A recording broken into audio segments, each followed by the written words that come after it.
Death is a profound and universal mystery that has intrigued humanity since time immemorial. We wonder what happens when we close our eyes for the last time, when we leave this world behind and cross the threshold into the unknown. In our quest for answers, we explore not only religious and philosophical beliefs, but also the very nature of existence. What makes us who we are, and what awaits us beyond death?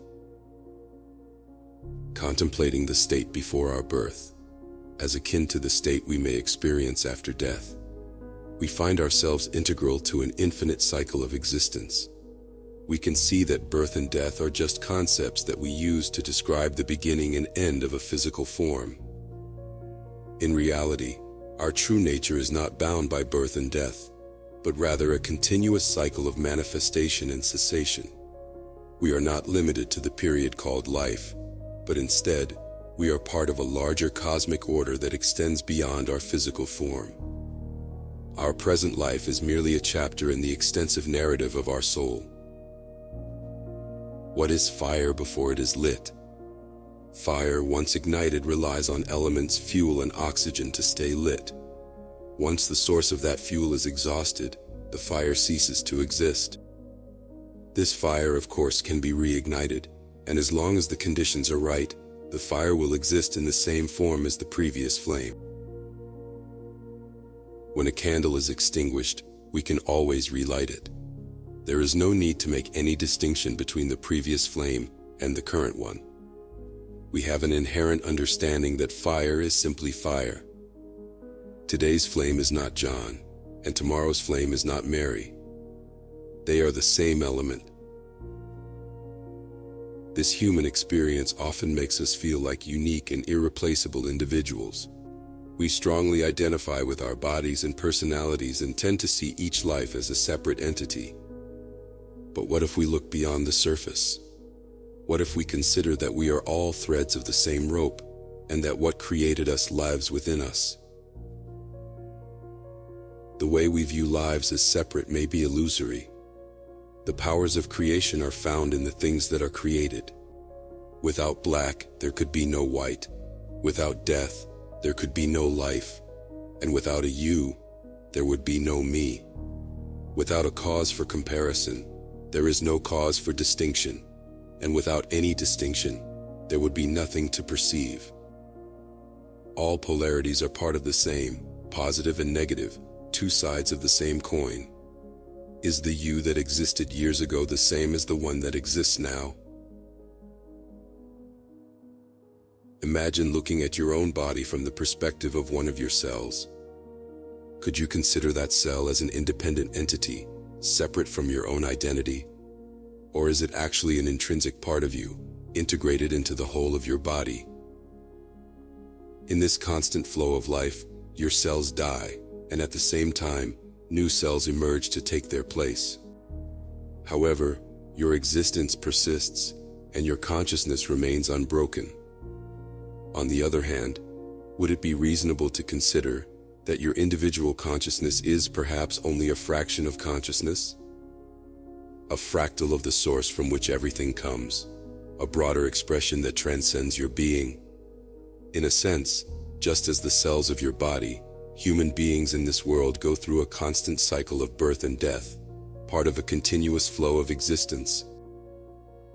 Ancient scriptures and theological texts have alluded to the concept that our bodies are a holographic representation of the universe in which we live. If a hologram is divided into many parts, each part of the hologram contains the entirety of the hologram. Our bodies resemble a microcosm that reflects the macrocosm.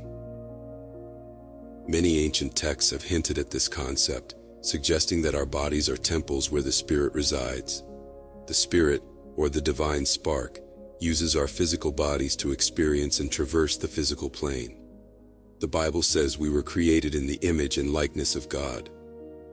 This does not mean we are a physical replica of God, but that we share a spiritual connection with the source of all creation. If we identify ourselves solely as human, then death can indeed be a fearful prospect. But in reality, only the human body perishes. We existed before we were born, and we will continue to exist after. Before you were born, you were not here. However, from that non-living state, you entered the current state. In this case, we see that the non-living state can become the living state. This point is of particular importance for those who question whether death is the end of existence. Life precedes death, and death precedes life. This is the eternal cycle of existence. Just as fire cannot be crushed and air cannot be harmed, similarly, the soul, composed of subtle particles, cannot be contained or destroyed within the body. Like waves in the ocean, our lives arise and fade in the vast sea of existence. Each life is a unique manifestation, but all are connected by the same source. By observing the course of nature, we can see patterns of continuity that repeat everywhere. From the cycle of birth and death, to the eternal dance of fire and the constant flow of water, life is full of patterns that suggest continuity beyond apparent duality. You, the observer, are part of the eternal substance, not operating as a finite entity, but as continuous waves. We are like the force of electricity manifesting in the light bulb. The destruction of the light bulb does not end the existence of electricity. This universe of forms is a universe of integration, disintegration, and reintegration. The cosmic cycle demonstrates that life is eternal. Man does not die. Death is the word used to indicate change. We become visible when the spirit wraps itself in a cloak of matter called a human, and we become invisible again when the spirit withdraws from this physical form, as the form disintegrates and returns to the cosmic repository of all things. Death, then, is simply a transition in this eternal cycle of existence. When we mourn the loss of a loved one, let us remember that they are not suffering, only we are. Our perception of a loved one's departure is experienced from our perspective, not theirs. Death is a natural process that returns us to the source from which we come, and our connection with them persists through our memories and shared experiences.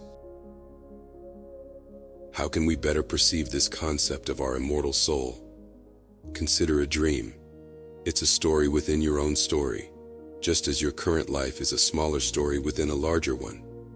The dream inevitably comes to an end, and you wake up to begin your new day. In the same way, someday this life will come to its end. You will awaken from this world to realize it was just a movie, a dream, a smaller world within a much vaster plane in which you exist. Death should not be feared but seen as part of the eternal dance of life. It's a change, a transition to a different state of existence.